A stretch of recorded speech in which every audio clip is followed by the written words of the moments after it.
This is Joya de Ceren, the archaeological site in El Salvador. This is the start of the tour path. So you can read all about this on the internet, but in short, it was a Mayan village that was abruptly abandoned in, I think, 650 AD because a volcano nearby erupted and started rapidly burying it in, in ash.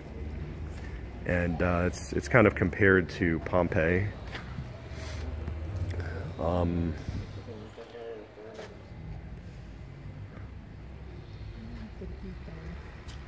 there's this large roof structure built over the site to protect it.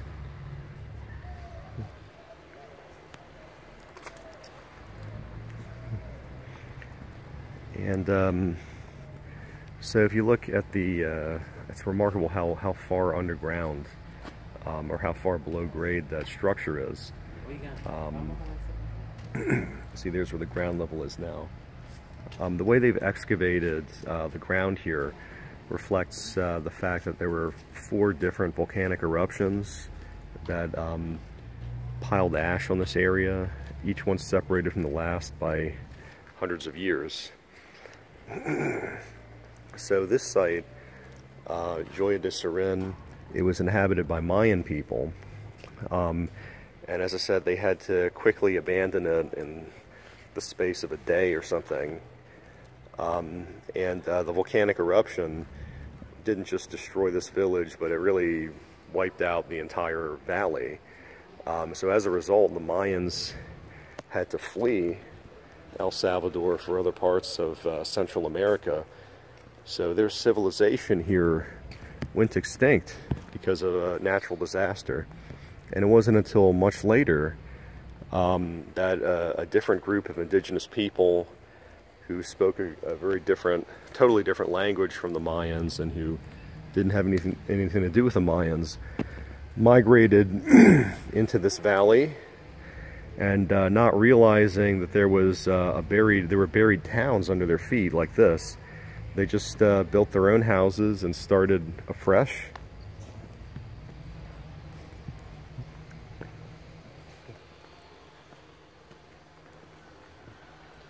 Yeah, makes you wonder what else is under your own feet, what might be under your own house. And this site was not discovered until the late 1970s. Yeah, I've been to several different Latin American countries, and it's interesting to compare and contrast them.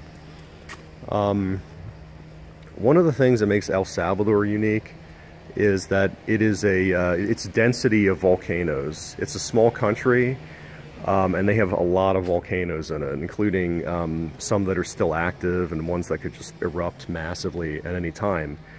And I don't think that's the case for any other Latin American country. And their history as a people has been greatly affected by these eruptions. On the one hand, the volcanic eruptions, they're very destructive, as you can see here. But on the other hand, they keep the soil very fertile, and so that's why this area, why El Salvador, at least the valley of El Salvador, has been attractive for human settlement throughout history. Another thing that makes El Salvador unique is that I guess you could say the near extinction of the indigenous culture here. In 1932, the government basically did a genocide against its indigenous people. It didn't kill all of them, but it killed so many of them that their population was permanently reduced in terms of a share of the country's population. And they had to forsake their indigenous customs and modes of dress and languages. So there's still many indigenous people in El Salvador, but their culture is much less distinct compared to that of indigenous people in other countries like Guatemala right.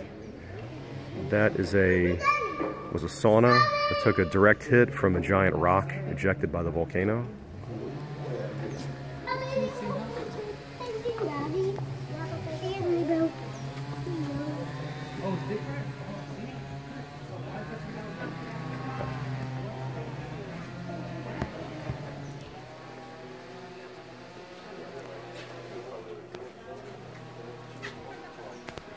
That gate marks the end of the enclosure.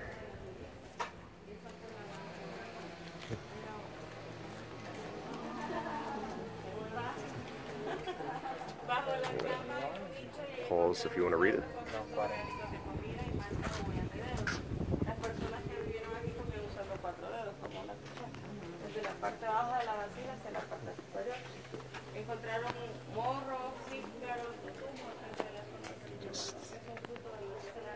And there's still some excavations to be done here. They haven't found and dug out every building that they believe is here.